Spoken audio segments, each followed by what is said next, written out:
قرآن کے احکام پہ بھی مجھ کو چلا دے، قرآن کے احکام پہ بھی مجھ کو چلا دے۔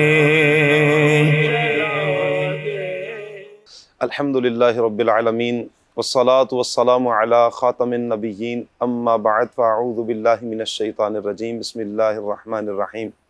الصلاة والسلام علیک یا رسول اللہ، الصلاة والسلام علیک یا حبیب اللہ، الصلاة والسلام علیک یا نبی اللہ وعلی آلک واصحابک یا نور اللہ۔ مدنی چینل کے ناظرین، پروگرام ہے احکام قرآن۔ اللہ پاک کے پیارے پیارے آخری نبی محمد عربی صلی اللہ علیہ وآلہ وسلم نے ارشاد فرمایا، جس نے مجھ پر ایک مرتبہ درود پاک بھیجا، اللہ پاک اس پر 10 رحمتیں نازل فرماتا ہے۔ صلو علی الحبیب صلی اللہ تعالی علی محمد صلی اللہ علیہ وآلہ وسلم۔ مدنی چینل کے ناظرین، ماہ ذی الحج میں جہاں پر مسلمان حج کی سعادت ادا کرتے ہیں، مسلمانوں کی ایک بہت بڑی تعداد اللہ کی راہ میں اپنی جانوروں کو قربان کرتے ہیں، وہیں پر 18 ذی الحج کو مسلمانوں کے تیسرے خلیفہ حضرت سیدنا عثمان غنی رضی اللہ تعالی عنہ، جو نبی پاک صلی اللہ علیہ وآلہ وسلم کے بڑے پیارے صحابی، جو مسلمان ہوئے بالکل اوائل میں، چوتھے یا پانچویں جب مسلمان تھے، ان میں چوتھے یا پانچویں نمبر پر حضرت عثمان غنی رضی اللہ تعالی عنہ کا شمار ہے۔ وہ صحابی کہ جن کو یکے بعد دیگرے نبی پاک علیہ السلام کی 2 شہزادیاں جن کے نکاح میں آئیں، جن کو ذو النورین کہا جاتا ہے، جی ہاں، حضرت عثمان غنی رضی اللہ تعالی عنہ۔ ویسے تو تمامی صحابہ اکرام اللہ پاک جن کے بارے میں ارشاد فرماتا ہے، رضی اللہ عنہم ورضوا عنہ، اللہ ان سے راضی ہے، یہ اللہ سے راضی ہے۔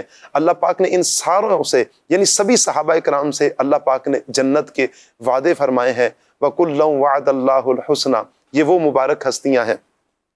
حضرت عثمان غنی رضی اللہ تعالی عنہ کے حوالے سے انشاءاللہ، اور قرآن پاک، جو کہ پروگرام ہمارا احکام قرآن ہے، انشاءاللہ قرآن پاک کے حوالے سے بھی مفتی صاحب سے ہم معلومات حاصل کریں گے۔ ابتداء مفتی صاحب کی طرف بڑھتے ہیں۔ حضور، پہلے تو آپ کا بہت بہت شکریہ، اللہ پاک آپ کو جزائے خیر عطا فرمائے۔ حضرت عثمان غنی رضی اللہ تعالیٰ عنہ جو بڑی ہی زبردست شخصیت ہیں، اجلہ صحابہ میں جن کا شمار ہے، یہ وہ مبارک ہستی کہ جنہوں نے قرآن کو، جن کو جامع القرآن کہا جاتا ہے۔ حضور، سوال یہ ہے کہ ویسے تو دیگر صحابہ بھی جنہوں نے قرآن کو جمع کیا، انہی کو کیوں جامع القرآن کہا جاتا ہے؟ اس کی کیا وجہ ہے؟ الحمدللہ رب العالمین والصلاة والسلام علی سید الانبیاء والمرسلین، اما بعد فاعوذ باللہ من الشیطان الرجیم، بسم اللہ الرحمن الرحیم۔ دیکھیے، جامع قرآن تو اللہ رب العزت ہے، واہ، اللہ تعالیٰ نے اسے نازل فرمایا، جمع فرمایا، حقیقی نسبت اسی کی طرف ہے۔ واہ، قرآن پاک کی ایک آیت بھی اس پر دلالت کرتی ہے۔ نبی اکرم علیہ السلام پر قرآن پاک نازل ہوا، جی، پیارے آقا علیہ السلام کے دور میں آیات نازل ہوتی رہیں۔ ناظرین کے لیے عرض کرتا چلوں کہ جس شکل میں مصحف شریف ہمارے سامنے ہے، ایک خاص ترتیب ہے۔ سورہ فاتحہ لکھی ہوئی ہے، سورہ بقرہ لکھی ہوئی ہے، سورہ آل عمران، سورہ نساء۔ قرآن پاک اس ترتیب سے نازل نہیں ہوا۔ صحیح۔ قرآن پاک کے نازل ہونے کی جو ترتیب ہے وہ ایک حسب موقع تھی۔ موقع محل کے اعتبار سے آیات نازل ہوتی رہیں، صورتیں نازل ہوتی رہیں، کچھ مکی زندگی میں نازل ہوئیں، کچھ مدنی زندگی میں نازل ہوئیں، کچھ اس سفر کے دوران نازل ہوئیں۔ ایسے بھی ہیں صحیح کہ جو مکی اور مدنی ہونے کا جو سفر ہے، جی جی، اس کے درمیان نازل ہوئیں۔ تو قرآن پاک نازل ہوتا رہا۔ نبی اکرم علیہ السلام نے اپنی حیات ظاہرہ میں قرآن پاک کو جمع فرما دیا تھا، صحیح، یعنی ترتیب بیان کر دی تھی۔ نزول تو مختلف تھا، لیکن جو قرآن پاک کی ترتیب تھی وہ بیان کر دی گئی تھی۔ اور ظاہر بات ہے، نمازوں میں قرآن پاک پڑھا جاتا تھا، بے شک، تو وہ جو ترتیب بیان کر دی گئی تھی، اسی ترتیب کے مطابق مختلف جگہوں پر صحابہ اکرام علیہم رضوان نے قرآن پاک لکھ رکھا تھا، اور اسی ترتیب کے مطابق جو صحابہ اکرام علیہم رضوان ہیں وہ قرآن پاک حفظ کیا کرتے تھے۔ صحیح، پیارے آقا علیہ السلام کی حیات طیبہ میں حفظ قرآن کا سلسلہ شروع ہو چکا تھا، لیکن ایسا تھا کہ الگ الگ لکھے ہوئے تھے۔ صحیح، مختلف چیزوں پر، مختلف چیزوں پر. کسی کے پاس جو ہے وہ چمڑے پر لکھا ہوا ہے، کسی کے پاس کسی ہڈی پر لکھا ہوا ہے، کسی کے پاس کسی اور چیز پر لکھا ہوا ہے. ایسا نہیں تھا کہ پورا قرآن ایک ساتھ لکھنے کا ہر شخص نے اہتمام کیا ہو، ایسا نہیں تھا. صحیح. اب جب جنگ یمامہ ہوتی ہے صحیح. اور بہت سارے صحابہ اکرام علیہ مردوان، حضرت صدیق اکبر رضی اللہ عنہ کے دور کا واقعہ ہے، شہید ہو جاتے ہیں. صحیح. اللہ رب العزت حضرت عمر فاروق رضی اللہ عنہ کے قلب پر یہ بات القا فرماتا ہے، اور اس بات کو لے کر وہ حضرت صدیق اکبر رضی اللہ عنہ کی بارگاہ میں جاتے ہیں کہ اتنے صحابہ شہید ہو گئے ہیں، ہمیں قرآن پاک کو ایک جلد میں مرتب کرنا چاہیے. صحیح. یعنی لکھا ہوا ہے لیکن وہ ایک جلد میں آ جائے، ایک جلد میں کتابی شکل میں، اور وہ جلد محفوظ رہے. حضرت صدیق اکبر رضی اللہ تعالیٰ عنہ نے ابتدا میں تو تردد فرمایا کہ میں یہ کام کیسے کروں، لیکن اس کام کی اہمیت کے پیش نظر آپ تیار ہو گئے. صحیح. حضرت زید بن ثابت رضی اللہ تعالیٰ عنہ کو ایک کام سونپا گیا.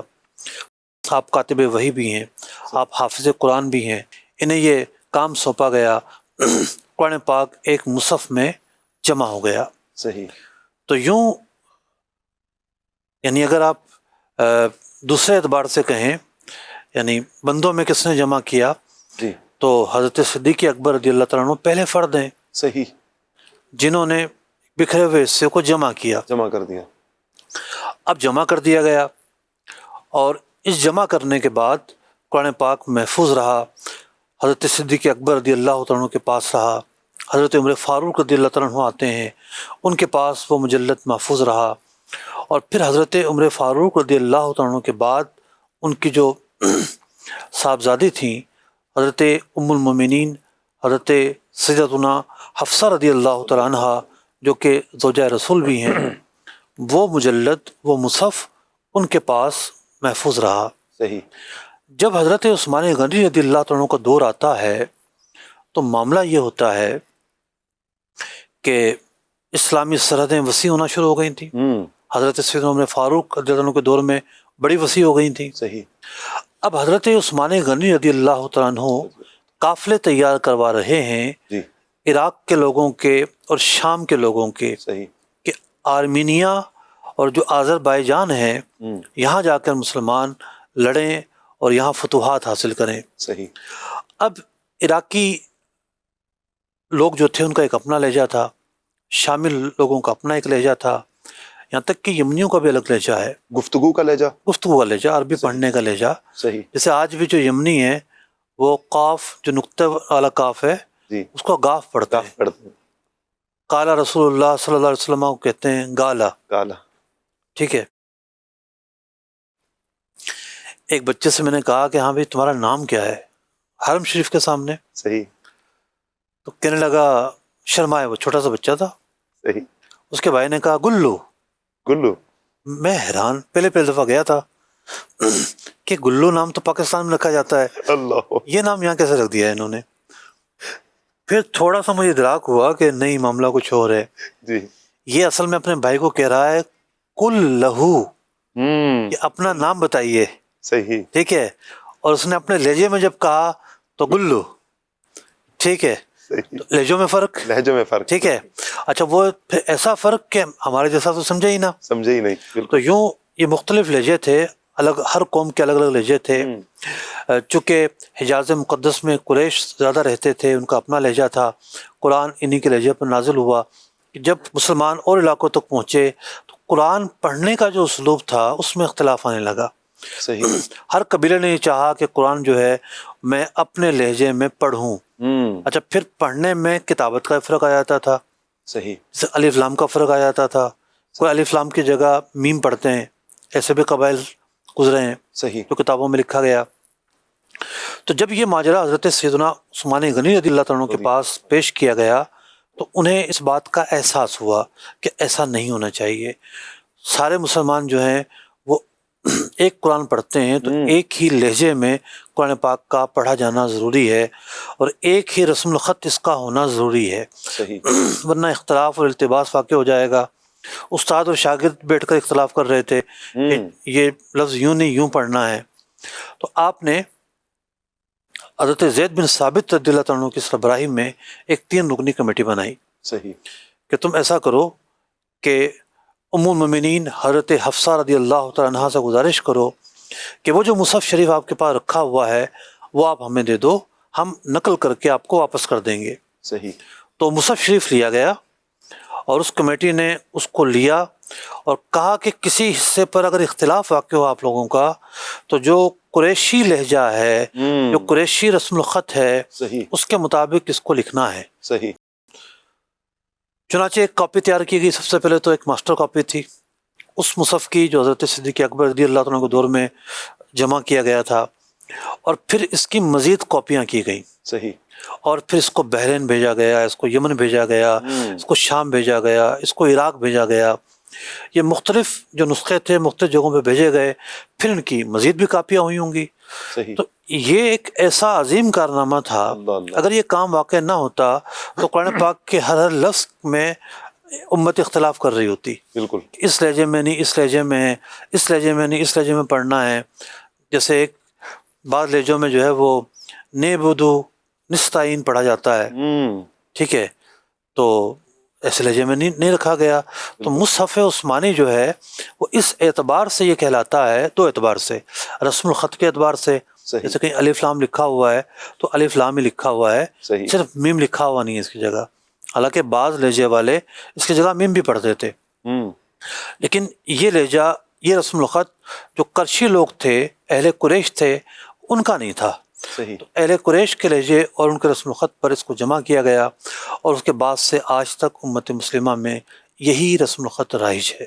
سبحان اللہ تو اسی وجہ سے آپ کو، اس کارنامے کی وجہ سے آپ کو جامع القرآن کہا جاتا ہے۔ واہ اسی ٹائٹل کے جو حامل ہیں، متصف ہیں، حضرت سیدنا صدیق اکبر رضی اللہ عنہ بھی رضی ہیں، اللہ تعالیٰ لیکن ان کا جامع ہونے کا پس منظر کچھ اور ہے، حضرت سیدنا عثمان غنی رضی اللہ عنہ کے جامع ہونے کا پس منظر کچھ اور ہے۔ اور ہے یوں کہ حضرت عثمان غنی رضی اللہ تعالیٰ عنہ نے پوری امت کو پھر قرآن پاک کا یہ ایک مصحف جو عطا فرمایا اور اس پر جو ورک کیا آپ نے، سبحان اللہ، یہ قابل دید کہ حضرت عثمان غنی رضی اللہ تعالیٰ عنہ نے جب ضرورت سمجھی کہ امت میں اختلاف نہ ہو، امت کو ایک بہت بڑے اختلاف سے بچانے کے لیے حضرت عثمان غنی رضی اللہ تعالیٰ عنہ نے یہ کام کیا، اور پھر امت کو پھر ایک مصحف پر جمع فرمایا، قرات پر بھی اور رسم الخط پر بھی۔ سبحان اللہ حضور، ہر چیز کے نزول کے کچھ نہ کچھ مقاصد ہوتے ہیں۔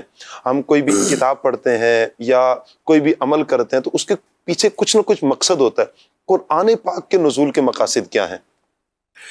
دیکھیے، قرآن پاک کے نزول کے جو مقاصد علماء نے بیان کیے ہیں، امام فخر الدین رازی علیہ الرحمہ نے اور دیگر علماء نے بیان کیے ہیں، وہ 3 سے 4 بنیادی مقاصد بیان کیے ہیں۔ پہلا مقصد ہے توحید سے آگاہ کرنا۔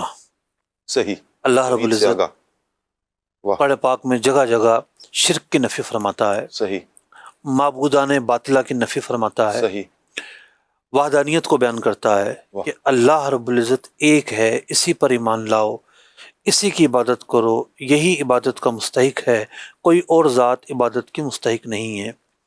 اب توحید کے موضوع پر، توحید نام ہے اللہ تعالیٰ کی ذات پر ایمان لانے کا، صحیح، اور ذات جو ہے وہ صفات سے متصف ہوتی ہے۔ صحیح، اللہ تعالیٰ کی صفات بھی قرآن پاک بیان کرتا ہے۔ قرآن پاک نے اللہ تعالیٰ کی 2 طرح کی صفات بیان کی ہیں۔ ایک وہ صفات بیان کی ہیں کہ اللہ تعالیٰ جن صفات کا حامل ہے، صحیح، یعنی اللہ رب العزت کا رحیم ہونا، رحمان ہونا، رؤوف ہونا، صحیح، قدیر ہونا، علیم ہونا، سمیع ہونا، بصیر ہونا وغیرہ ذالک صفات قرآن پاک نے بیان کی۔ صحیح، کچھ ایسے اوصاف بیان کیے کہ جس میں اللہ تعالیٰ کے فعل کو بیان کیا گیا ہے، صحیح، یعنی اللہ تعالیٰ جو ہے اس نے سب چیزیں بنائی ہیں، وہ بدیع السماوات ہے، بے شک، کائنات کا بنانے والا ہے، ایجاد کرنے والا ہے۔ جو لوگ زندہ ہیں اس میں جو روح پھونکی گئی ہے وہ اللہ کی قدرت سے ہی لوگ زندہ ہیں، حیات جو ہے، روح جو ہے وہ بھی ایک مخلوق ہے۔ بے شک، تو قرآن پاک اللہ کی صفات کو بھی بیان فرماتا ہے، اللہ تعالیٰ کے افعال کو بھی بیان فرماتا ہے۔ کچھ صفات وہ ہیں جنہیں صفات سلبیہ کہا جاتا ہے، سلبیہ، یعنی کچھ ایسے وربس ہیں، کچھ ایسی صفات ہیں، ایکٹیویٹیز ہیں صحیح، کہ جس کو ہم اللہ کی طرف منسوب نہیں کر سکتے۔ نہیں کر سکتے، سبحان ربک رب العزت عما یصفون، صحیح، اللہ تعالیٰ پاک ہے ان چیزوں سے کہ کفار، مشرکین، یہود، نصارہ جس چیز کو اللہ کی طرف منسوب کرتے ہیں، وہ تین خدا ہونے کے قائل تھے، صحیح، یعنی اللہ کے ساتھ اوروں کو شریک مانتے تھے۔ حضرت عزیر علیہ السلام کو یہودی اللہ کا بیٹا کہا کرتے تھے، بعض جو ہے وہ ملائکہ کو اللہ کی بیٹیاں ہیں بیٹا کہا کرتے تھے، یا اللہ تعالیٰ کو بے بس سمجھتے تھے، اللہ تعالیٰ کے لیے قدرت نہیں مانتے تھے، اللہ تعالیٰ کو جو ہے وہ جزا اور سزا جو لینے والا ہے وہ نہیں مانتے تھے، مر کر مٹی میں جب ہم مل جائیں گے تو کون ہمیں اٹھائے گا، اللہ تعالیٰ کی اس قدرت کا انکار کرتے تھے۔ تو اللہ تعالیٰ نے اپنی ذات سے عجز کی نفی فرمائی، نقائص کی نفی فرمائی، عیوب کی نفی فرمائی۔ تو قرآن ہمیں اس اعتبار سے یہ سکھاتا ہے کہ اللہ رب العزت کی طرف کون سی باتیں ہیں جو منسوب نہیں کرنی، واہ، تو یہ صفات سلبیہ کہلاتی ہیں۔ تو توحید ایک جامع موضوع ہے، اللہ تعالیٰ کی ذات، اللہ تعالیٰ کی صفات کی معرفت جو ہے اس سے حاصل ہوتی ہے۔ اور جب بندے کو اللہ تعالیٰ کی معرفت حاصل ہوتی ہے، بے مثال کے طور پر اللہ تعالیٰ قادر ہے، جی، ہر چیز پر قادر ہے، صحیح، جو بھی ممکن چیز ہے اس پر قادر ہے، ممکن چیز پر، ہر ممکن چیز پر قادر ہے، صحیح، ٹھیک ہے۔ مطلب جھوٹ اللہ کے لیے محال ہے، عیب اللہ کے لیے محال ہے، ناممکن، ناممکن ہے۔ جی، اب بات یہ ہے کہ اللہ تعالیٰ قادر ہے، اب صرف اس ایک وصف کو لے کر جب ایک مسلمان سوچتا ہے کہ اگر وہ محتاجی میں ہے تو سمجھتا ہے کہ میں محتاج ہوں، میرا رب تو قادر ہے۔ اگر وہ بے بسی میں ہے تو وہ سوچتا ہے میرا رب تو اس کو دور کرنے پر قادر ہے۔ قادر ہے، اگر وہ مایوسی میں ہے تو راہ کھولنا اللہ تعالیٰ اس پر قادر ہے۔ بے شک، اگر کسی کے ذہن میں یہ خیال آتا ہے کہ مر کر مٹی میں جب مل جائیں گے کون زندہ کرے گا، ہائے، اللہ تعالیٰ بار بار ارشاد فرما رہا ہے تمہیں کس نے پہلے پیدا کیا؟ ایک وقت تھا تم نہیں تھے، نہیں تھے، اللہ نے تمہیں پیدا کیا، وہی خدا تمہیں مرنے کے بعد بھی اٹھائے گا، بے شک، تمہیں ایک حیات عطا کرے گا۔ واہ، تو اللہ تعالیٰ کی قدرت ہی کے نظارے ہیں نا یہ۔ بے شک، تو یوں ایک وصف کو لے کر جہاں میں چاروں طرف آپ دیکھیں جی، اللہ تعالیٰ کی قدرت کے نظارے ملیں گے۔ تو مسلمان جب اللہ کی صفات میں غور کرتا ہے، اس کا یقین، اس کا اذعان، اللہ کی معرفت، اللہ کی محبت واہ، اور اللہ تبارک و تعالیٰ کی طرف جو قدم ہیں اس کے بڑھتے چلے جاتے ہیں، اس کے دل کے اندر ایک ایسا وصف پیدا ہوتا ہے جو رفتہ رفتہ رفتہ مشاہدے کی طرف لے کر جاتا ہے۔ یعنی ہمارا ایمان بالغیب ہے نا، بے شک، ہم اللہ تعالیٰ پر ایمان بالغیب رکھتے ہیں، بے شک، لیکن اللہ تعالیٰ کی معرفت جب حاصل ہونا شروع ہو جاتی ہے تو یہ جو فاصلے ہیں یہ کم ہونا شروع ہو جاتے ہیں۔ ایمان بالغیب کے ہوتے ہوئے جی، اسے اتنا یقین اور اذعان اور اتنی پختگی حاصل ہو جاتی ہے کہ وہ شخص جو ہے نور ایمان سے بھر جاتا ہے۔ صحیح، نور ایمان اس کے لیے اس کے چاروں طرف ہوتا ہے، اس کے سینے میں، اس کی زبان پر، اس کے ذہن میں۔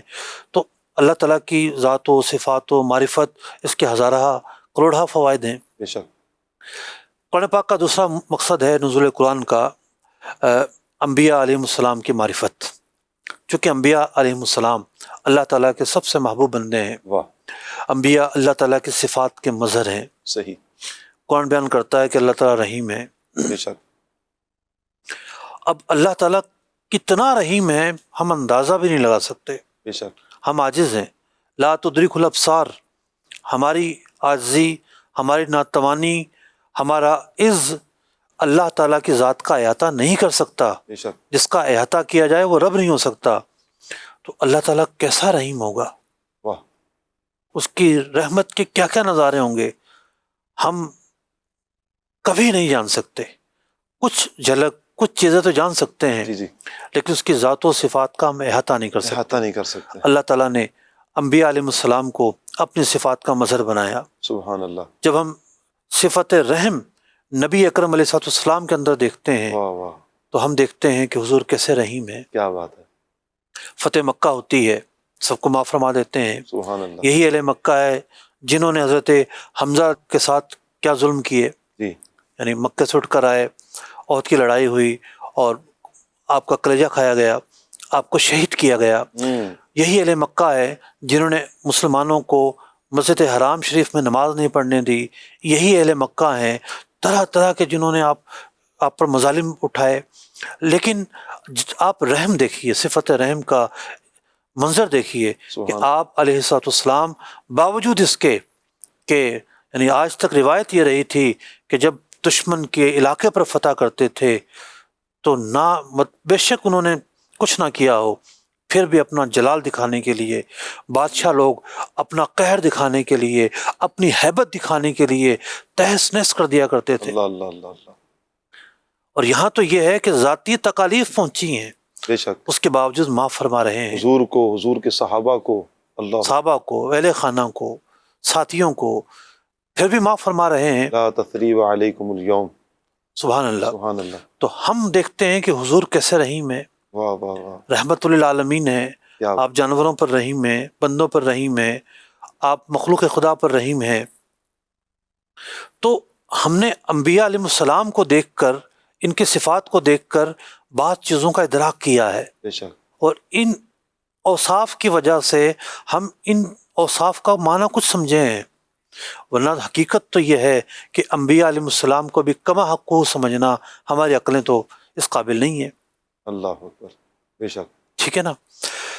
بات یہ ہے کہ اللہ تعالیٰ نے عظمتیں عطا فرمائیں، اپنا نمائندہ بنایا انبیاء علیہ السلام کو، اپنا محبوب بنایا، اپنا مقرب بنایا، وحی کا محمل بنایا، بے شک، وہی کا محمل، تو ان پر وحی نازل ہوتی ہے، جی، اللہ کا پیغام ان تک پہنچتا ہے، تو انبیاء کی معرفت قرآن ہمیں سکھاتا ہے۔ بے شک، ختم المرسلین حضرت محمد مصطفیٰ صلی اللہ علیہ وسلم پر قرآن نازل ہوا۔ قرآن پاک نہ صرف یہ کہ آپ صلی اللہ علیہ وسلم کے شب و روز کو بیان کرتا ہے، آپ کے سفر و حضر کو بیان کرتا ہے، واہ، یعنی نزول قرآن کی آیات کا جب پس منظر دیکھتے ہیں تو ہمیں سیرت رسول ملتی ہے بے شک، کہ اس موقع پر یہ معاملہ تھا اور یہ آیت نازل ہوئی، بے شک، یہ سوال حضور سے پوچھا گیا، یہ آیت نازل ہوئی، یہ معاملہ درپیش تھا، حضور خاموش ہوئے، یہ آیت نازل ہوئی، یہ جنگ کا موقع تھا، یہ آیات نازل ہوئیں، ان آیات سے ہمت بڑھائی گئی، ان آیات میں یہ حکم دیا گیا۔ تو یوں قرآن پاک کا جب پس منظر ہم پڑھتے چلے جاتے ہیں تو سیرت طیبہ کے روشن حصے بھی ہمارے سامنے نمایاں ہوتے چلے جاتے ہیں، اور قرآن پاک پچھلے انبیاء کا تذکرہ بھی کرتا ہے، ان کے اوصاف بیان کرتا ہے، ان پر ہونے والے مظالم کو بیان کرتا ہے، ان کی قوموں کی بے وفائیوں کو بیان کرتا ہے، ان کی قوموں پر جو دردناک عذاب آئے عبرت کے لیے اس بات کو بیان کرتا ہے۔ تو قرآن کا ایک موضوع یہ ہے کہ مقام نبوت سے امت مسلمہ کو آگاہ کرنا واہ واہ، کہ مقام نبوت کیا ہے، بے شک، آداب نبوت کیا ہیں۔ اللہ اکبر۔ اللہ اکبر، صحابہ اکرام علیہم رضوان حضور کی بارگاہ میں پہنچ جایا کرتے تھے۔ بعض ایسے ہوتے کہ جو امیر تھے، اٹھتے ہی نہیں تھے، سوالات کیے جا رہے ہیں، کیا ذوق تھا، ٹھیک ہے۔ سبحان اللہ، تو قرآن پاک نے یہ کہا کہ جب حضور کے پاس جانا ہو پہلے صدقہ کرو۔ صدقہ کرو، اب فقراء دیکھ رہے ہوتے تھے آئے ہے، ہماری باری کب آئے گی تاکہ فقراء کا فائدہ ہو جائے، ٹھیک ہے۔ بے شک، اب یہ ابتدائی اسلام میں حکم تھا، بعد میں منسوخ ہو گیا، صحیح، یہ حکم بیان کیا۔ بے شک، اچھا، حضور کے دربار میں کس طرح جانا ہے اس کا ایک انداز بیان ہوا ہے نا۔ بے شک، حضور علیہ السلام کھانا کھا رہے ہیں، کھا لیا، صحابہ کرام کی دعوت ہے، اب دل میں یہ ہے کہ یہ تشریف لے جائیں، اٹھ کے چلے جائیں، جی، لیکن اتنی حیا ہے آپ کے اندر، ہم جسے آج کل اپنے لیے مروت کے الفاظ سے استعمال کرتے ہیں، اتنی حیا ہے کہ ارشاد نہیں فرما رہے، نہیں فرمایا، بلکہ یہ نہیں کہا کہ اٹھ کے چلے جاؤ، اللہ، انتظار فرما رہے ہیں، اور وہ انتظار شاق گزر رہا ہے۔ اللہ رب العزت آیت مبارکہ نازل فرماتا ہے کہ جب بلائے جاؤ، کھانا کھا لو، اٹھ کر چلے جایا کرو۔ واہ واہ، بارگاہ نبوت میں حاضری کے آداب قرآن بیان کر رہا ہے، پکارنے کے آداب قرآن بیان کر رہا ہے، حضور کے آگے نہ چلو قرآن بیان کر رہا ہے۔ تو قرآن مقام نبوت سکھاتا ہے، آداب نبوی سکھاتا ہے، قرآن پاک نے جو شان نبوت ہے وہ ہمیں سکھائی ہے، اور خاص کر مقام محمدی کیا ہے قرآن نے جگہ جگہ بیان کیا ہے۔ جو تیسرا حصہ ہے وہ تیسرا حصہ ہے امت مسلمہ کی ہدایت، جس کا تذکرہ قرآن پاک نے جگہ جگہ کیا ہے۔ کہ قرآن پاک جو ہے اس کے نزول کا مقصد ہے ہدایت۔ ہدایت کا کیا معنی ہے؟ دیکھیے دو راستے ہیں، ہدیناہ النجدین، قرآن کہتا ہے کہ دو راستے ہیں، ایک راستہ ہے گمراہی کا، ایک راستہ ہے صراط مستقیم۔ تو قرآن پاک جو ظلم ہے، جو جبر ہے، جو استحصال ہے، جو زیادتی ہے، جو خواتین کے ساتھ مظالم تھے، قرآن پاک نے ان سب کو حرام قرار دیا۔ جی قرآن پاک نے سحر کو حرام قرار دیا، صحیح قرآن پاک نے میاں اور بیوی کے درمیان تفریق کو حرام قرار دیا، صحیح قرآن پاک نے آداب معاشرت بیان کیے، آداب زوجین بیان کیے کہ ان کا تعلق، ان کی حدود و قیود کیا ہوں گی، کیا ہونا چاہیے؟ ماں باپ اور اولاد کے درمیان حدود و قیود کیا ہوں گی۔ صحیح جو معاشرت ہے، معاشرت کے جتنے پہلو ہیں، جی معاشرت کے 5 پہلو ہوتے ہیں۔ دیکھیے ایک ہوتا ہے عبادت، عبادت، تو عبادت کا حکم بھی قرآن نے دیا اور عبادت کے طور طریقے بھی قرآن نے بیان کیے۔ جیسے ہم نماز پڑھتے ہیں، نماز پڑھنے کے لیے نیت ضروری ہے، نماز پڑھنے کے لیے تکبیر تحریمہ ضروری ہے، پاک کپڑے ضروری ہیں، استقبال قبلہ ضروری ہے، نماز پڑھنے میں رکوع ہوتا ہے، سجود ہوتا ہے، قیام ہوتا ہے، قرآن یہ ساری باتیں ہمیں سکھا رہا ہے۔ بے شک، روزہ کب رکھنا ہے، روزہ کب بند کرنا ہے، قرآن ہمیں بتا رہا ہے۔ وضو کیسے ہوگا، قرآن ہمیں بتا رہا ہے۔ تو مومن کی جو زندگی ہے، قرآن کے نزول کا مقصد ہے ہدایت، جی اور ہدایت بندے کو ملتی ہے تو وہ اللہ کی عبادت کرتا ہے، اس کے احکام بجا لاتا ہے، بے شک۔ اطاعت بجا لاتا ہے۔ کس طرح بجا لانی ہے، قرآن یہ چیزیں ہمیں بیان کر رہا ہے۔ صحیح ہوگی، تو ایک حصہ ہے عبادت، مطلب حج عمرہ کو بیان کیا، جی اتم الحج والعمرہ، سورہ حج موجود ہے۔ صحیح، روزے کو بیان کیا، زکوٰۃ کو بیان کیا، جو ارکان اسلام ہے قرآن پاک نے اس کو بیان کیا۔ دوسرا حصہ ہے معاملات، معاملات، لین دین۔ سب سے بڑی آیت مدینہ ہے۔ قرآن پاک نے جو ہے وہ لین دین کے جو بھی طریقے تھے ان کو بیان کیا، وراثت کو تفصیل کے ساتھ بیان کیا۔ اب اگلا جو موضوع ہے وہ ہے جزا و سزا۔ صحیح، دنیا کے اندر جو انصاف ہے، اگر وہ رہے گا تو حقوق معطل نہیں ہوں گے۔ بالکل، معاشرے کے لیے انصاف جہاں ہوتا ہے وہاں لوگ اپنے حقوق ادا کرتے ہیں، کسی کے ساتھ ظلم نہیں کرتے، حق تلفی نہیں کرتے۔ تو قرآن پاک نے نظام جزا و سزا بیان کیا بالکل، کہ اگر کوئی زنا کرے تو اس کی کیا سزا ہے، چوری کرے تو اس کی کیا سزا ہے، دیگر مواقع پر کس کی کیا سزا ہے، دہشت گردی کی کیا سزا ہے، قرآن نے بیان کی ہے۔ مطلب وہ ڈاکو کہ جو دہشت پیدا کرتے ہیں، قتل عام کرتے ہیں، ان کی سزا قرآن نے بیان کی ہے۔ تو قرآن پاک میں جزا و سزا بھی موجود ہے۔ ایک معاشرے کے اندر انصاف دینے کے لیے جزا و سزا ضروری ہے۔ بالکل، اسی طریقے سے قرآن پاک نے جو یعنی عبادت ہوگی، معاملات ہو گئے، جزا اور سزا ہو گئی، اس کے بعد ایک حصہ ہے کہ غیر مسلموں کے ساتھ تعلقات۔ غیر مسلموں کے ساتھ، جی ہاں، مطلب ایک ریاست جب قائم ہوتی ہے جی، تو یہ ریاست دیگر لوگوں کے ساتھ کس طرح تعلقات رکھے گی۔ اللہ رب العزت نے حدود و قیود بیان کیے کہ دیگر اقوام کے ساتھ مسلمانوں کے کیا حدود و قیود ہونے چاہیے۔ بالکل، نبی اکرم علیہ السلام نے اپنی حیات طیبہ میں مختلف معاہدے فرمائے، صحیح، معاہدے کی جب خلاف ورزی ہوئی تو اس کے خلاف ایکشن بھی فرمایا۔ تو قرآن اس معاشرت کو تفصیل کے ساتھ بیان کرتا ہے، حقوق کا درس دیتا ہے۔ تو نزول قرآن کے بنیادی طور پر یہ 3 مقاصد ہیں، یعنی توحید سے آگاہی، نبوت سے آگاہی، اور معاشرت میں جو ہدایت ہے مقصود معاشرے کے لیے، اس ہدایت کی تلقین، اس کے پیغام کو دینا، اس کے آداب کو بیان کرنا، اس کی حدود و قیود کو بیان کرنا۔ واہ کیا بات ہے، ماشاءاللہ مفتی صاحب نے مدنی چینل کے ناظرین بڑے ہی احسن انداز میں بالتفصیل بیان کیا قرآن کے نزول کے مقاصد کیا ہیں۔ یہ ہمیں آگاہی ہونی چاہیے کہ قرآن کیوں نازل ہوا، پتہ ہونا چاہیے۔ اور یوں کہ یہ کہ جس انداز ماشاءاللہ مفتی صاحب بیان کر رہے تھے، میں یہ سوچ رہا تھا کہ رہ کیا گیا ہے، قرآن سب کچھ ہی تو بیان کر رہا ہے۔ واقعتاً حقیقتاً بھی یہی ہے کہ قرآن میں ہر خشک و تر کا اللہ پاک نے بیان۔ اچھا، تینوں باتوں میں ایک چیز ایسی رہ گئی ہے جس کو ہم قرآن کا غالب حصہ کہہ سکتے ہیں، ایک ایسی چیز رہ گئی ہے۔ اچھا، دیکھیے جب بھی کوئی قوم تیار ہوتی ہے نا جی تو اس قوم کو تیار کرنے کے لیے جو اس کے ذہن میں وہم ہے، جی جو اس کے ذہن میں وسوسے ہیں، جو اس کے اعتراضات ہیں، جی وہ واضح کرنے پڑتے ہیں، صحیح ان کا جواب دینا پڑتا ہے۔ ہم دیکھتے ہیں کہ قرآن پاک کی صورتیں ہیں، سورہ بقرہ، جی سورہ بقرہ کا واقعہ جو ہے گایوں کہتے ہیں دلالت کرتا ہے۔ جی سورہ آل عمران ظاہر بات ہے پچھلی امتوں میں سے کسی کا تذکرہ ہے، حضرت عیسیٰ علیہ السلام ان کی والدہ کا تذکرہ بھی ہوا۔ جی اس کے بعد ہم قرآن کی صورتوں کو دیکھتے جائیں، سورہ یونس، سورہ ہود، سورہ یوسف، جی ٹھیک ہے، یہ جو نام ہے کس کے متعلق ہیں؟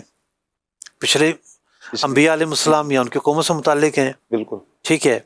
تو اسی طریقے سے اگلی صورتوں کے اندر واقعات، مختلف قوموں کے واقعات، ان کی جزا و سزا کے واقعات، انبیاء کے واقعات، یہ قرآن نے جگہ جگہ کیوں بیان کی ہیں؟ میرا یہی سوال تھا، اس کے بعد میں نے ویسے سوال بھی یہی کرنا تھا کہ انبیاء کرام کے واقعات جو بیان کیے گئے ان کا پھر مقصد کیا تھا؟ کیوں انبیاء کرام کی یا پچھلی قوموں کے واقعات کیوں بیان کیے گئے؟ دیکھیے اس کی وجہ یہ تھی جب قرآن نازل ہو رہا تھا جی تو 3 قسم کی قومیں موجود تھیں، جی یہودی موجود تھے، نصارہ موجود تھے، اور اہل مکہ تھے یا عرب تھے۔ جی عرب جو لوگ تھے یہ خود کو دین ابراہیمی کا پابند کہتے تھے۔ صحیح تو ایک تو قرآن نے وہ چیزیں بیان کی جو یہ پہلے سے سنتے چلے آ رہے تھے، جی اور اس سے زیادہ تفصیل سے بیان کی، جیسا کہ نبی اکرم علیہ السلام جب لہو لہان ہو کر ایک باغ میں پہنچے، واقعہ طائف ہوا، جی تو ایک غلام اس باغ میں موجود تھا، تو حضور علیہ السلام نے بسم اللہ پڑھ کر انگور کھائے، بڑا حیران ہوا، یہاں پہ کوئی یہ کرنے والا بھی ہے، اللہ کا نام لینے والا۔ اللہ کا نام لینے والا بھی ہے۔ تو حضرت یونس علیہ السلام کا تذکرہ ہوا، اس نے کہا آپ جانتے ہیں ان کو؟ حضور علیہ السلام نے ان کو صاف بیان فرمائے۔ واہ تو کہنے کا مقصد یہ ہے کہ یہ لوگ کوئی آسمان سے ٹپک کے تو نہیں آئے تھے نا، معاشرے میں رہ رہے تھے، بالکل مطلب کہ اگر یہودی تھے تو وہ حضرت موسیٰ علیہ السلام کا نام لیتے تھے، توریت کا نام لیتے تھے، جی نصارہ تھے تو انجیل کا نام لیتے تھے، حضرت عیسیٰ علیہ السلام کا نام لیتے تھے، لیکن ان کی تعلیمات خراب کر دی تھی، اس میں تحریف کر دی تھی۔ تحریف جو عرب ہیں وہ خود کو ابراہیمی کہلاتے تھے اور وہ باتیں کرتے تھے جس کا تعلق حضرت ابراہیم علیہ السلام سے تو تھا ہی نہیں، حضرت ابراہیم علیہ السلام تو بت شکن ہے۔ تو ان بت پرستوں کے لیے قرآن جب بت شکن کا تذکرہ کرتا ہے کہ کیسے حضرت ابراہیم علیہ السلام نے بت توڑے، جی کس طرح ان کو بتوں سے نفرت تھی، کس طرح اس نے نمرود کو یہ بتایا کہ میرا رب وہ ہے جو سورج کو مغرب سے نکال سکتا ہے۔ یہ بڑا پیارا مصب یہ انداز ہے کہ جو قرآن پاک میں اس چیز کو بیان کیا گیا، جہاں پر حضرت ابراہیم علیہ السلام توحید کا پرچار کر رہے ہیں، اور پھر کتنی زبردست دلائل کے ساتھ جب سورج کو دیکھا تو آپ کیا فرماتے ہیں کہ یہ اتنا بڑا ہے، چاند کو دیکھا، تاروں کو دیکھا، اس کے دیکھنے کے بعد پھر آپ یہی فرماتے ہیں کہ جب ڈوب جائے کہا کہ ڈوب جانے والا تو میرا خدا نہیں ہوتا، جب چاند کو دیکھا کہا ڈوب گیا، کہا یہ تو میرا خدا نہیں ہے، سورج کو دیکھا کہا یہ تو بڑا روشنی والا ہے، لیکن ڈوب گیا کہا ڈوب جانے والا۔ یہ اس میں تو مطلب یہ بھی کہ اکیلے ہیں، تنے تنہا ہیں، لیکن توحید کا جو پرچار حضرت ابراہیم علیہ السلام فرما رہے ہیں کمال درجے کا ہے۔ اس میں قرآن یہ تذکرہ بار بار کیوں کر رہا ہے؟ جی کیونکہ وہ لوگ جو عرب ہیں، اہل مکہ ہیں، 360 بت رکھ کے کعبے میں بیٹھے ہوئے ہیں، قرآن ان کے لیے بیان کر رہا ہے حضرت ابراہیم علیہ السلام تو بت شکن ہیں، بتوں کو توڑنے والے ہیں، ان سے نفرت کرنے والے ہیں۔ تو اب وہ جب سنتے اچھا ہمیں جو بتایا گیا وہ غلط ہے، اب وسوسے بھی تھے، تو اعتراضات بھی تھے، تو سوالات بھی تھے، اور بہت کچھ تھے۔ واہ تو چونکہ قرآن جب نازل ہو رہا تھا تو لوگوں کی جو عقلیں تھیں ان میں مزاحمت تھی، پھر اعتراضات تھے، تو سوالات تھے، پھر اناد موجود تھا۔ اب دیکھ لیجئے کہ 40 سال کی عمر مبارک میں آپ نے اعلان نبوت فرمایا، پھر آپ مدینہ منورہ ہجرت کرتے ہیں، اور جب مدینہ منورہ ہجرت کرتے ہیں تو اس کے بعد جنگ بدر جب ہوتی ہے تو 313 مسلمان ہیں، جو مرد مسلمان تھے 313 مسلمان تھے، ممکن اس میں کچھ خواتین بھی شامل ہوں، جی جو افراد تھے۔ تو اتنے کم لوگ ہیں، تو کیا ہے کہ حضور علیہ السلام جو دعوت دے رہے تھے یہ کیوں دے رہے ہیں آپ، کیا وجہ ہے؟ لوگ پیچھے سے سوالات کیا کرتے تھے، تو قرآن پاک ان کی وضاحتیں بیان کر رہا ہے، ان کے اعتراضات کو دور کر رہا ہے۔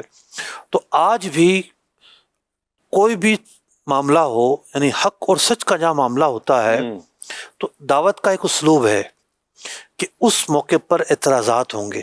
صحیح حق مان لینا ایک ایکٹیویٹی ہے، صحیح لیکن اس حق ماننے کے لیے جو تگ و دو کرنی ہے، حق پہنچانے کے لیے اور حق ثابت کرنے کی جو تگ و دو کرنی ہے، وہ کتنا دشوار مرحلہ ہے، اللہ کتنا طویل مرحلہ ہوتا ہے۔ اللہ آپ اندازہ لگائیے، یعنی جب آپ کسی کو مسلمان کرتے ہیں تو بعض تو ایسے خوش نصیب ہوتے ہیں کہ حق کو فوراً قبول کر لیتے ہیں، بعض وہ ہوتے ہیں کہ جو اس کو سوالات ہوتے ہیں، جوابات ہوتے ہیں، مشکل سے قبول کرتے ہیں۔ اچھا، ہم مسلمان کے گھر پیدا ہوئے، ہم مسلمان ہیں، مسلمانوں جیسا رہن سہن ہے، الحمدللہ مسلمان ہیں، لیکن آج ایک جدید دور کے اندر جہاں مکس اپ بہت زیادہ ہو چکا ہے، صحیح یعنی نام تو ہوگا وہی مسلمانوں والا، جی پتہ چلا گیا تو مسلمان ہی نہیں ہے، اللہ اکبر ٹھیک ہے۔ کچھ ایسے ہیں غیر مسلم کہ جو مسلمانوں جیسا نام رکھتے ہیں، بالکل ایسے ہی پتہ چلے تو مسلمان نہیں ہے۔ مسلم نہیں ایک وقت تھا کہ مسلمانوں کا لباس، چال ڈھال، رنگ ڈھنگ دور سے پہچانا جاتا تھا، یہ مسلمان ہے، مسلمان نہیں ہے۔ ایک وقت تھا کہ مسلمان اپنے عمل سے پہچانا جاتا تھا، مسلمان سے توقع ہی نہیں تھی کہ وہ شراب پیے گا، اللہ اکبر توقع ہی نہیں تھی کہ وہ نماز چھوڑے گا، اپنے عمل سے پہچانا جاتا تھا۔ جب بے عملی کا دورہ ہوا، جب بے عملی بڑھی، تو اب ایسے بھی واقعات سننے کو ملتے ہیں کہ جناب ایک مسلمان ہی مرتد ہو گیا، استغفر اللہ اسے تصور الہ پر اللہ اپنا یقین نہیں ہے، وہ دہریہ ہو گیا ہے۔ وجہ یہ ہے کہ ہم نے اسٹڈی نہیں کی، مطالعہ ہی نہیں کیا، پڑھا ہی نہیں ہے مطالعہ نہیں کیا۔ قرآن تو تصور الہ کو سب سے زیادہ بیان کر رہا ہے، بے شک یعنی اگر کسی نے یہ کہا کہ جناب ہمیں کیسے پتہ چلے گا خدا موجود ہے، دو موضوعات ایسے ہیں قرآن نے سب سے زیادہ بیان کیا ہے، تصور الہ کو بیان کیا ہے، پچھلے انبیاء علیہ السلام کی جو واقعات، ان کی قوموں کے واقعات کو بیان کیا ہے، بے شک اور قرآن پاک نے نیچر کو بیان کیا ہے، یعنی صحیح شجر و حجر کو، بحر و بر کو، پہاڑوں کو کیوں نافذ کیا گیا، یہ چاند ستارے کیوں ہیں، صحیح یہ نظام کائنات کیوں ہیں۔ 1000 سے زیادہ آیات مبارکہ نظام کائنات پر بیان کی گئی ہیں۔ بے شک بھئی بات یہ ہے کہ سائنس کا موضوع کیا ہے؟ جی سائنس کا موضوع مادہ ہے، مادہ نظریات سائنس کا موضوع نہیں ہے۔ سائنس اگر یہ کہتی ہے کہ انسان بندر سے پیدا ہوا ہے، بندر تھا جناب، جی تو ہم پوچھتے ہیں آپ کے پاس کوئی گواہی ہے، کوئی شہادت ہے؟ جی اگر یہ نظریہ ہے تو آپ تو نظریے کو مانتے نہیں ہو، آپ تو کہتے ہم تو شواہدات کو مانتے ہیں۔ بگ بینگ تھیوری کی اگر بات کریں، یہ تو نظریہ ہے نا بھائی، جی آپ موجود تھوڑی تھے اس وقت، جی ٹھیک ہے۔ آپ تو کہتے ہو ہم مادی چیزوں پر بات کرتے ہیں، یہ ایک الزامی جواب ہے، جی تحقیقی جواب نہیں ہے۔ آپ تو کہتے ہو ہم مادی چیزوں کو مانتے ہیں، جی تو یہ بگ بینگ تھیوری کوئی مادی نظریہ ہے؟ نظریہ نہیں تو ایک، نظریہ ہے ٹھیک ہے۔ بالکل تو قرآن اللہ کے وجود پر دلیل دیتا ہے کہ تمہارے اپنے اندر نشانیاں ہیں۔ جب انسان دیکھتا ہے میری انگلی کروڑوں اربوں لوگوں کی انگلی جیسے نہیں ہے، اللہ اکبر ضرور اس کا کوئی بنانے والا ہے۔ بنانے والا ہے یہ سورج کا طلوع ہونا، غروب ہونا ایک ہی وقت میں، واہ آج اگر مثال کے طور پر 7 جولائی ہے، جی آج جس وقت سورج طلوع ہوا کراچی میں، آج سے 50 سال بعد، 5000 سال بعد اسی وقت طلوع ہوگا۔ کون ہے جو اس کائنات کو یوں ترتیب اور نظم ترتیب کے ساتھ نظم دے کر چلا رہا ہے؟ بالکل تو اللہ تعالیٰ نے اپنی نشانیوں کے طور پر چیزوں کو بیان کیا ہے۔ قرآن کے یہ جو مضامین ہیں، یہ ایسے لوگوں کے لیے ہیں جن کے ذہنوں میں یہ سوال پیدا ہوتا ہے کہ کیا خدا موجود ہے؟ قرآن پاک نے اللہ کے وجود کی دلیل کے طور پر نظام کائنات کو بیان کیا ہے۔ ایک عرابی کہتے ہیں، پوچھا کیسے تم نے اللہ کو پہچانا؟ اس نے کہا اپنی بکریوں کی مینگنیاں دیکھ کر پہچانا، اللہ اکبر کہ میری بکریاں گم ہو جاتی ہیں، میں انہیں ڈھونڈنے نکلتا ہوں، ان کے قدموں کے نشان، ان کی مینگنیاں مجھے بتاتی ہیں یہ رہی میری بکریاں، یہاں گئی ہوں گی۔ تو میں اس کائنات کو جب دیکھتا ہوں، جب اس کائنات میں غور و فکر کرتا ہوں، تو مجھے احساس ہوتا ہے کہ بغیر بنے نہیں چل سکتی۔ نہیں بن سکتی۔ جس شخص نے ڈی این اے ایجاد کیا ہے، جی سی این این کی ویب سائٹ پہ اسٹوری موجود ہے، جس شخص نے ڈی این اے ایجاد کیا، جب اس نے دیکھا کہ اتنا مربوط نظام، ایک پوری لینگویج انسان کی باڈی میں موجود ہے، آج تک سائنس اس کو ڈیکوڈ کرنے میں لگی ہوئی ہے، کوئی 20-25% ڈیکوڈ کیا ہوگا۔ وہ ایتھیسٹ تھا، دہریہ تھا، اس نے کہا کہ نہیں، از خود ممکن ہی نہیں ہے۔ تو ہمیں ہر سوال قرآن میں ملتا ہے۔ آج کے جتنے بھی فتنے پیدا ہو رہے ہیں، وہ دہریت سے متعلق ہو، وہ جو نظام فطرت ہے اس کو جو بدلنے کی تحریکیں چل رہی ہیں کہ جناب 2 جنسیں نہیں ہیں، 8 جنسیں ہیں، 10 جنسیں ہیں، 3 جنسیں ہیں، ہر چیز کا جواب میں قرآن سے ملتا ہے۔ قرآن ہمیں کیا سکھاتا ہے؟ تو قرآن نے جو اتنی تفصیل کے ساتھ پچھلی امتوں کی چیزوں کو بیان کیا ہے، یہ ہمارے لیے آج بھی مشعل راہ ہیں۔ کیا بات ہے! قرآن نے جو نظام کائنات کو اتنا تفصیل سے بیان کیا ہے، آج سب سے زیادہ ترقی کس چیز میں مانی جاتی ہے؟ کائنات میں مانی جاتی ہے۔ بالکل۔ وہ قرآن پاک کی ایک آیت مبارکہ میں فرمایا کہ جی آسمانوں پر برف کے پہاڑ ہیں۔ صحیح۔ ٹھیک ہے، اب بتائیے برف کے جو پہاڑ ہیں، اس صدی میں آ کے مشکل سے لوگ خلا میں گئے ہیں۔ جی ٹھیک ہے، ہو سکتا ہے اس صدی کا نصف گزرا ہو تب خلا میں گئے ہوں، اس سے پہلے تو کوئی اوپر گیا ہی نہیں ہے۔ کیا نہیں؟ تو آج جب وہ گئے ہیں، پوچھا کچھ سائنسدانوں سے، محکمہ موسمیات کے چیف میٹرولوجسٹ سے میں نے پوچھا قرآن میں یہ لکھا ہوا ہے، آپ بتائیں مشاہدہ کیا ہے؟ لگے ہاں اوپر ٹھنڈ ہے، اور اوپر جائیں تو پہاڑ ملیں گے آپ کو برف کے۔ یعنی جب ہم جہاز میں جاتے ہیں جی تو جہاز جب اوپر چڑھتا ہے تو آ جاتا ہے جی -50 ہے۔ -50 بھائی عقل یہ کہتی ہے کہ سورج زیادہ قریب ہے، ہونا تو یہ چاہیے تھا اوپر تپش زیادہ ہو، ٹھیک ہے، لیکن جو اونچے علاقے ہوتے ہیں اس میں ٹھنڈک زیادہ ہوتی ہے، جی شمالی علاقہ جاتے اس لیے ٹھنڈے ہیں۔ تو قرآن نے خبر دے دی تھی کہ اوپر برف کے پہاڑ ہیں۔ واہ واہ واہ! یہ آبدوز تباہ ہوئی ہے جی پچھلے ہفتے، خبر چل رہی ہے سوشل ٹھیک ہے، میڈیا پر بہت۔ مطلب کوئی واقعہ ہوتا ہے تو بہت ساری معلومات شیئر ہوتی ہیں، جی ٹھیک ہے۔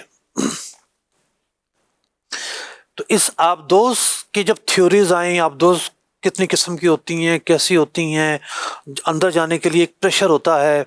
میرے سے پہلے ایک مرتبہ بات ہوئی تھی ایک ڈبکی لگانے والے سے، اس نے کہا کہ آسان نہیں ہے، ٹھیک ہے، یوں معاملات ہوتے ہیں، یوں مرحلے ہوتے ہیں۔ وہ ایک ٹرینر تھا کسی ملک میں، پاکستانی ہے، ٹریننگ کرواتا تھا وہاں کے افواج کو۔ تو میرے سے بات چیت ہوئی کہ کیسے ہوتی ہے، کس طرح ہوتی ہے، کیا ہوتی ہے۔ پتہ چلا کہ اندر جتنا بندہ جائے گا پریشر ہے، ٹھیک ہے نا۔ جو ڈرل ہوتی ہے اندر گیس کے لیے، جی تو گیس تو بہت ساری جگہوں پر ہے، لیکن مشینیں نہیں جا سکتی وہاں پہ، ریبوٹ بھی نہیں جا سکتے وہاں پہ، پریشر پانی کا بہت زیادہ ہوتا ہے۔ تو پانی کی تہیں ہیں، اندھیرا ہے، تاریکی ہے، لوگوں کو تو آج پتہ چلا ہے، قرآن نے پہلے سے بیان کر دیا۔ تہیں بھی ہیں، تاریکی بھی ہیں، نیچے کا معاملہ ہی الگ ہے۔ تو قرآن وہ اخبار بیان کر رہا ہے کہ جن اخبار کو آج کی جو چیزیں ہیں اس کے تناظر میں دیکھتے ہیں تو ہم کہتے ہیں قرآن حق ہے۔ مسلمان تو ایمان بالغیب رکھتا ہے، بے شک، ٹھیک ہے، ہمیں کسی تجزیے کی ضرورت نہیں ہے، قرآن کا کہنا کافی ہے۔ لیکن ان لوگوں کے لیے جن کے دل میں شک ہے، وہم ہے، وسوسہ ہے، قرآن کی تعلیمات پکار کر کہہ رہی ہیں کہ کوئی قرآن پڑھے تو قرآن میں ہدایت ہے، قرآن میں رشد ہے، قرآن میں رہنمائی ہے، قرآن گمراہی سے بچاتا ہے، کفر سے بچائے گا، دہریت سے بچائے گا، ہر فتنے کا مقابلہ کرنا ہے، قرآن کو تو پڑھیے آپ۔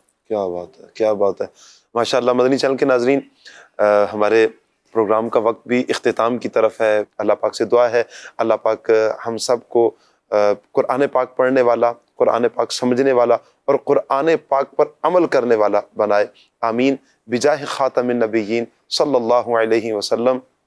صلو علی الحبیب صلی اللہ تعالی علی محمد صلی اللہ علیہ وسلم۔ قرآن کے احکام پہ بھی مجھ کو چلا دے، قرآن کے احکام پہ بھی مجھ کو چلا دے۔